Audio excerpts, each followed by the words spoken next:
Think I've ever played solo in Indianapolis before. Thanks for Pretty sure I coming. have not. Thank you for coming. But it's wonderful to see all of y'all here and on a Sunday night, no less. So thank you so Yeah. much.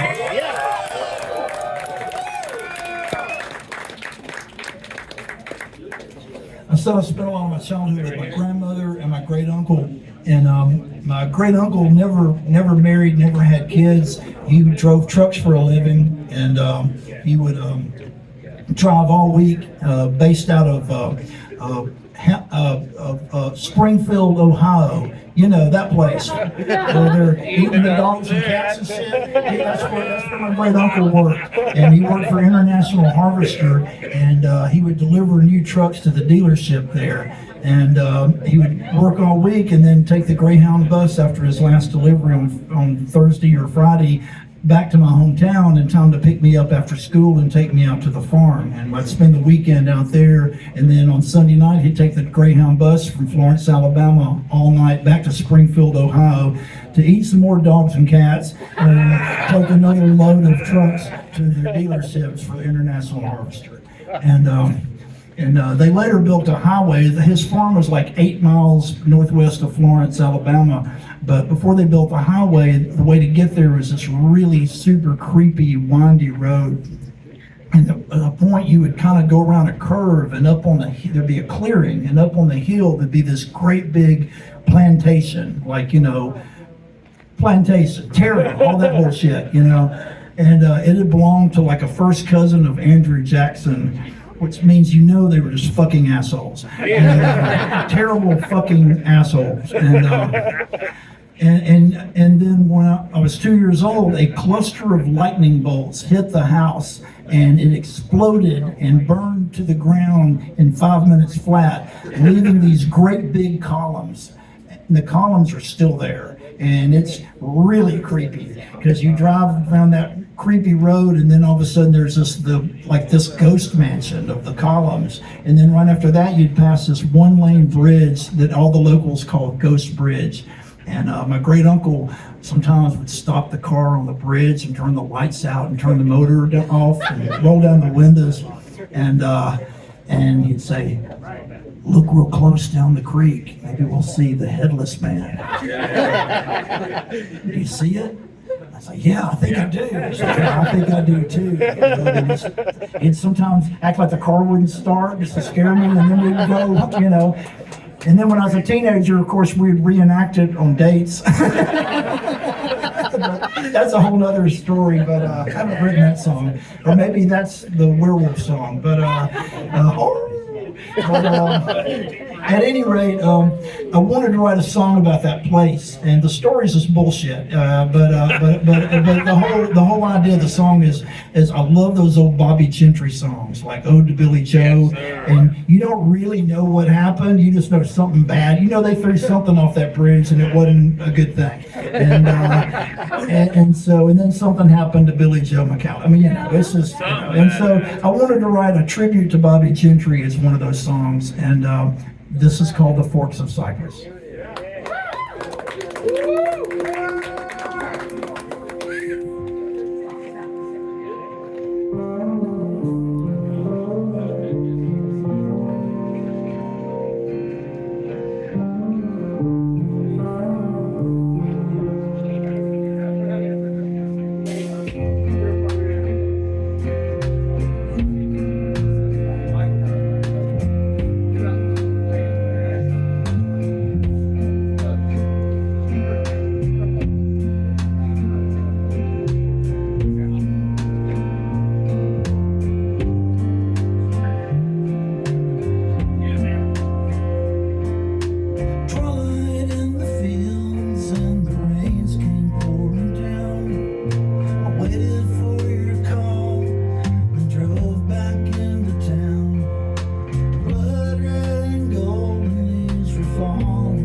something so forbidden, I'll carry it to hell. And burn it down there with me with the lips that speak profane. A love that burns as hot as my secret shame. Falls in late to winters into springs and summers green. The one who should be most fertilized the ground serene. Hazel eyes and blood beckoning to speak thy name.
My secret shame that haunts me in my dreams, stalking like the panther in the soybean, ghosted on me still as my bones rest in the field. Past the forks of Cypress, past the forks of Cypress.